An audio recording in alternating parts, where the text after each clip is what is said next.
Dark Hour Paranormal. I am your host, Michael Roser, and I will be guiding you through this intricate path of darkness, revelation, mystery, and everything above the margin. Again, welcome, folks. Thank you for joining us this evening. I'm going to be honest with you. Tonight, I do have a very interesting topic to discuss, and that is the topic of an individual named Frenchie. Well, nicknamed, at least.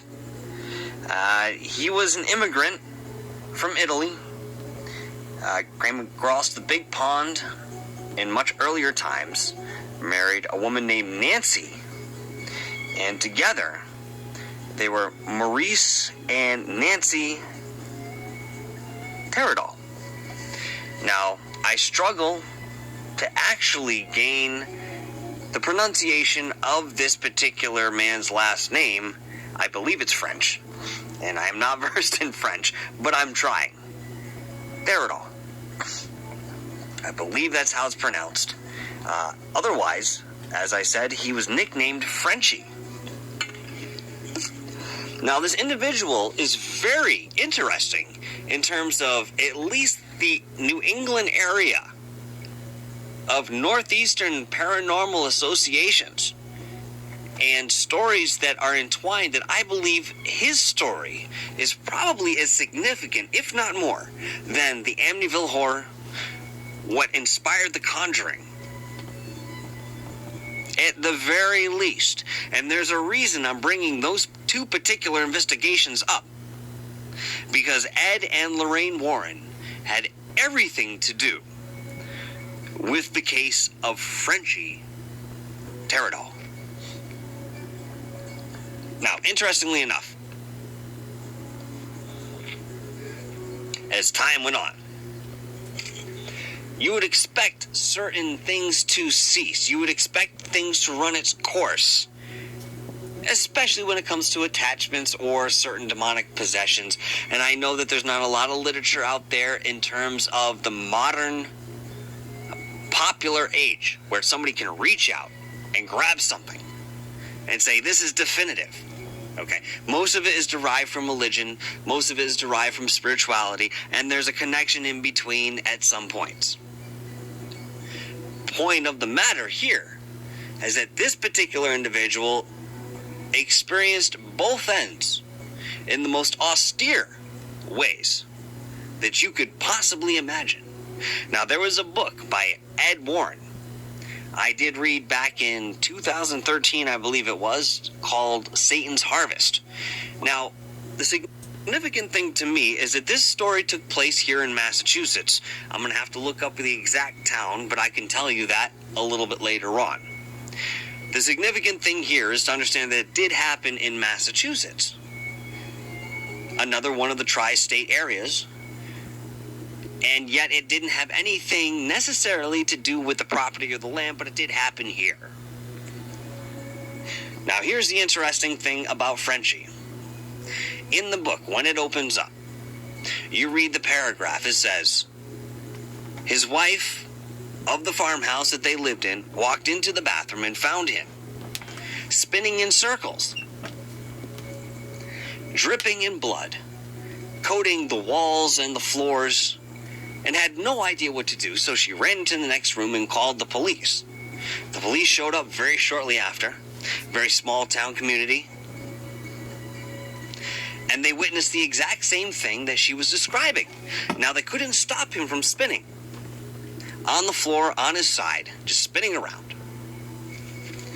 Very interesting. Whatever had hold of him had the power and energy to project him in a circular motion and, of course, cause such physical harm to him. Now, that was an interesting aspect in reading this book. Now, going forward a bit, you know, the book itself goes into certain histories of the individual. It talks about his childhood, which, in my belief, a lot of this had started. His father was very abusive, very distant individual from his son. At a certain point, it became sexual abuse. at that point in the book, without actually saying it, again, we're talking about Satan's Harvest, written by Ed Warren. At that point in the book, it didn't explicitly say this was the turning point, but you felt it and you knew it as you're reading the dialogue. Now, one of the things that really interests me is that there's something so fragile about a child who goes through such trauma, which maybe you and I could live through and logically explain to ourselves to a certain degree enough to get through it. But for a child,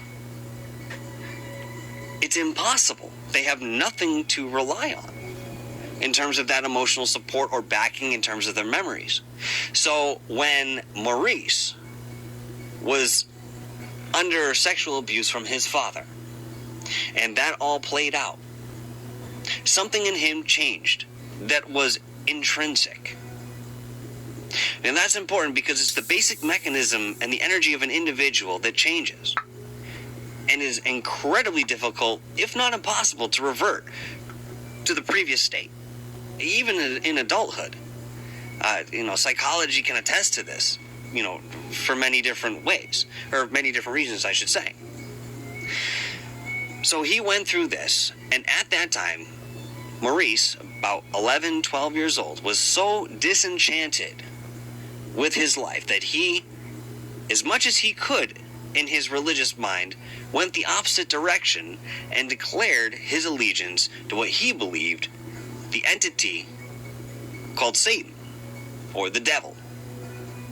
Now, whether this is a true thing or not, whether it's an entity that actually exists, is kind of not important in regards to this story, because the effect was still there. The repercussions were still relevant to his experiences based on what he had said. Now, how can somebody say, oh my God, I'm going to say one thing and then it will change my life forever? But you don't understand that when you say something with such intent, there's a manifesting power behind it. In doing this, Frenchie attracted something to him that I believe is more deep-seated and deep-rooted in what he eventually experienced later on in life. Hi, you good? How you doing tonight? Sorry, I'm getting involved in the topic here. I did see you posting. I'm talking to anybody who's listening. I have 2 listeners right now, but, you're one of the 2, so it makes up 50%, one half of the equation. I appreciate you being here. Tonight we're talking about Maurice Teredol, nicknamed Frenchie. He was a possessed individual that resided here in Massachusetts in the earlier part of the last century. Ed Warren wrote a book on the experience. He was involved in the exorcism, which you can actually find on YouTube, believe it or not, called Satan's Harvest. And I did read that book, as I had mentioned, back in 2013, and I'm just sort of delving in to the energy that's sort of encased in this particular investigation, with such heavy energies around it, including, Ed and Lorraine Warren at the helm of it. You knew that something was up. There was a reason they were there. Again, they did stuff like Amityville Horror. They investigated, the story that led up to what we know as The Conjuring today. They were big players in the paranormal investigation. Some would even say that they founded that particular science, if you will. So, again, we're going back into this book, and Frenchie's having these experiences where, over a long period of time, he's experiencing a deterioration of his personality. He's feeling a deprecation of what he knows and loves. These things are being stripped away from him, as he described later on. The joys in life that, he sounds like somebody who's going into a depression without being able to feel or have some sort of tactile sense about them. It feels like this oppression, that he's experiencing, this is what the physical attributes are. So, I mean, it's hard to talk about it in the respect that, there's no physical anomaly that you can say is causing this. And maybe it's not a chemical imbalance. Nothing happened to him physically that would cause this sort of thing to occur. Emotionally, yes, we could talk about what happened to him. But at this point in the progress, he hadn't really acknowledged what happened to him as a child. So we have that aspect going into, again, some sort of attachment based on his words earlier on in life. Now, this grew sort of to an apex where we are again assaulted in the very beginning of the book with the paragraphs describing him flittering and spinning around on the floor in a pool of blood. Not only does his wife see this, but the cops see this, that she had called, and don't know what to make of it. This is one of many, many experiences that his wife had even reported to the police at the time. Again, this was in Massachusetts in the earlier part of the century. I'd say, excuse me, actually not so much early. Rather, it was probably about 60s or 70s this occurred. So it was about midway through.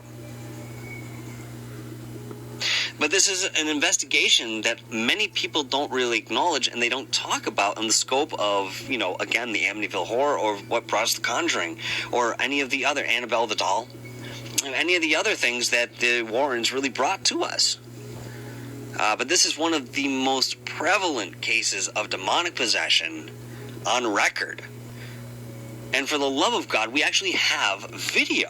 As I mentioned, on YouTube, you can go and find the exorcism of Frenchie Thibault.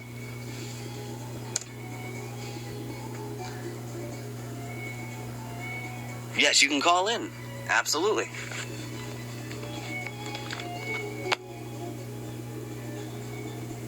Are you there?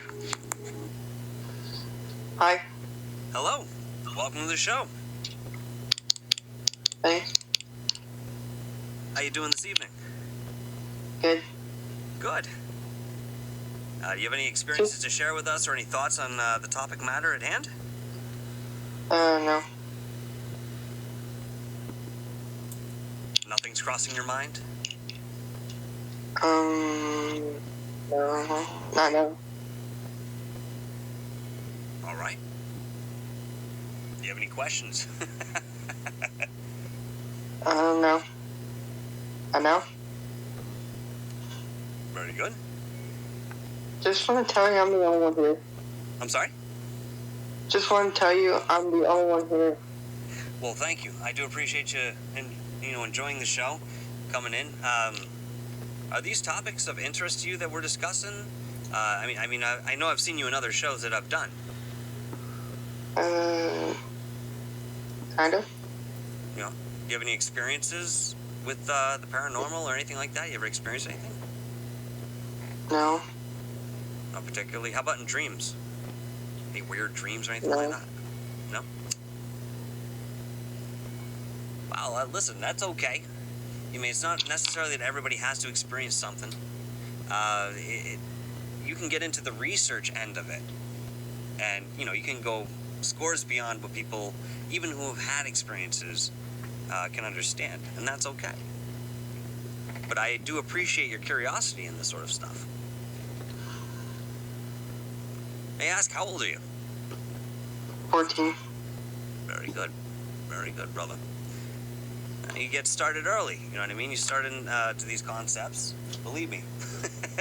There's not a lot at the present moment that'll understand, but, given time, people will catch up.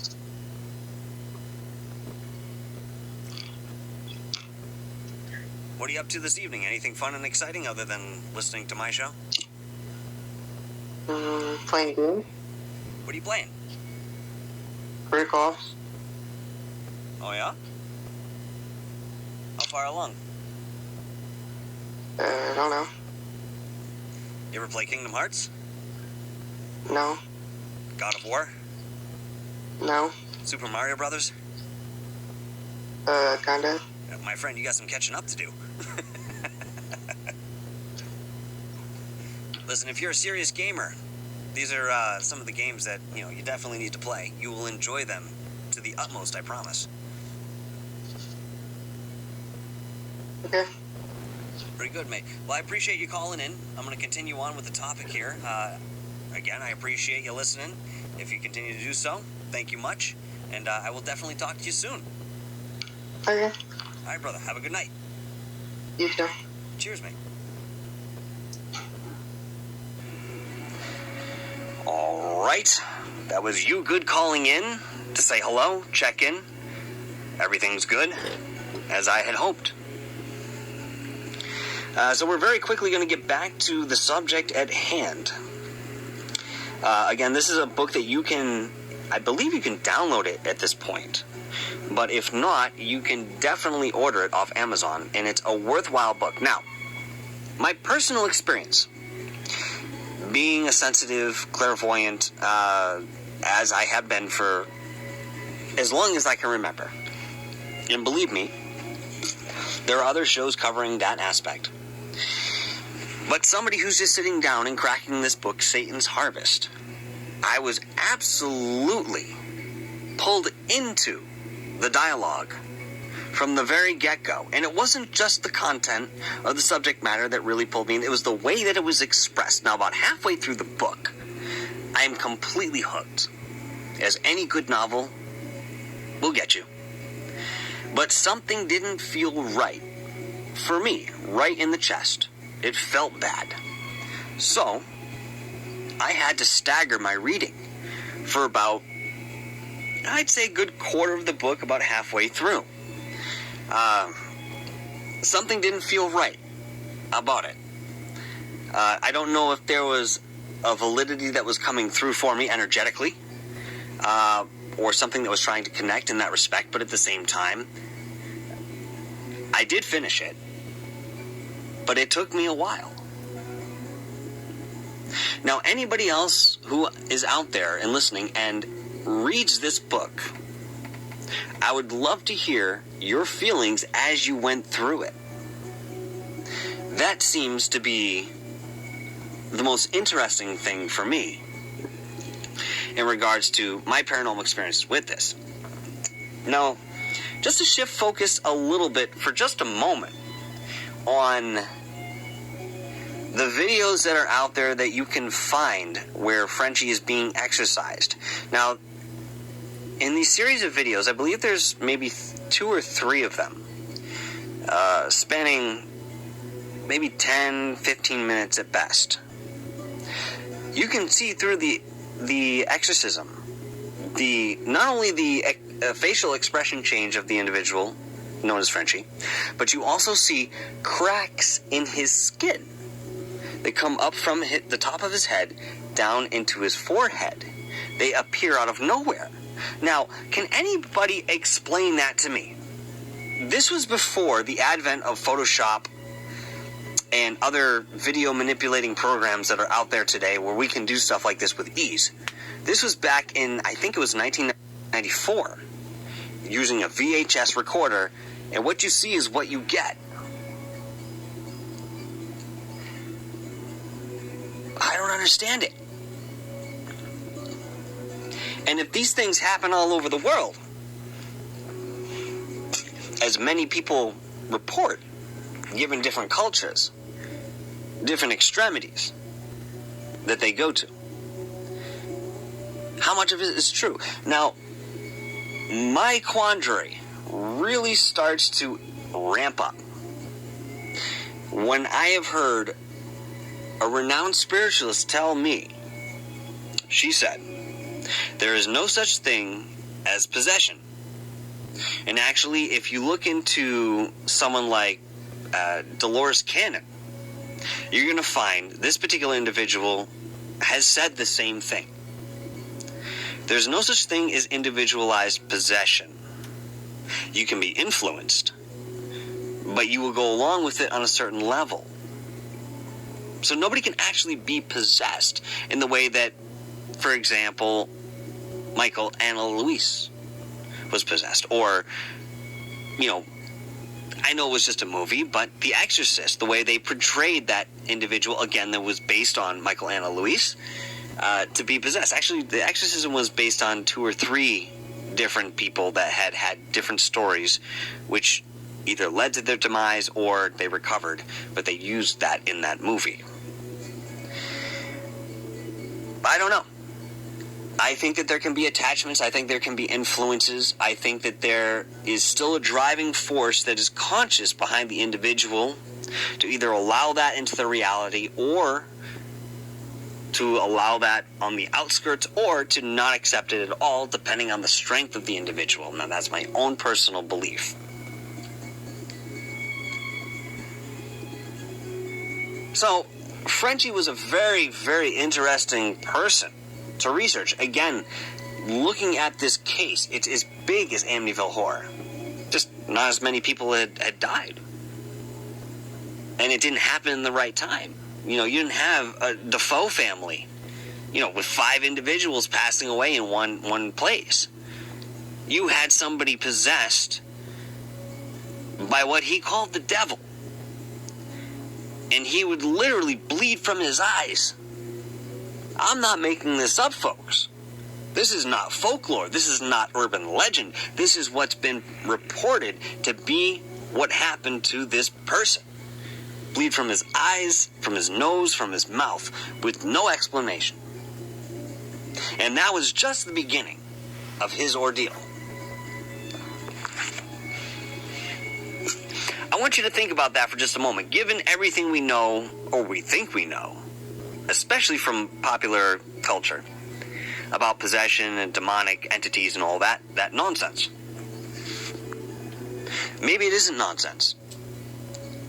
But I believe the trigger comes from the allowance of something like that to come into your life. Now, unfortunately for Maurice, he was a very young person who had been abused and shown a darker path, who had felt that there was no other escape than to just relinquish all to whatever stepped in front of him. And for him, because he was religious and he was oppositional, it only made sense to say, Satan, take me. And within the short words that he had said, it was done. It affected him the rest of his life. Now, I'm not going to make this an incredibly long show tonight because I kind of wanted to just introduce this topic. And I will expand upon this probably tomorrow night in a longer show. I have a couple of guests lined up that weren't able to make this evening's broadcast, but I will have them on the show tomorrow night. The way this ended, okay, the Warrens had investigated. They had problems being there. They concluded that dark forces were about the property and around him, specifically him, not Nancy, but him. Did 2 or 3 exorcisms on him, to which they believed had made an effect that he could continue on with a normal life. This ended in the late 80s, I believe, mid to late 80s, with Maurice running out of the house after his wife. Apparently they had an argument. He had a gun. He attempted to shoot her, missed, and then shot himself. Right out there, broad daylight. And this is actually in the book. Everything grew up to this point. Believe me, it's a hell of a story. Everything grew up to this. And that's how Frenchie Maurice Peridot passed away. And his story is left behind. There's nothing we can look up. I believe that the farmhouse that he lived in has been razed, and if it hasn't, it is at least inhabited by new owners, who more than likely don't want anything to do with that story. And I wouldn't either, if I was living on the property. Believe me. Something for everybody to think about. I do apologize about the brevity of the show, but I wanted, again, to introduce something that I will expand upon with my guests tomorrow night.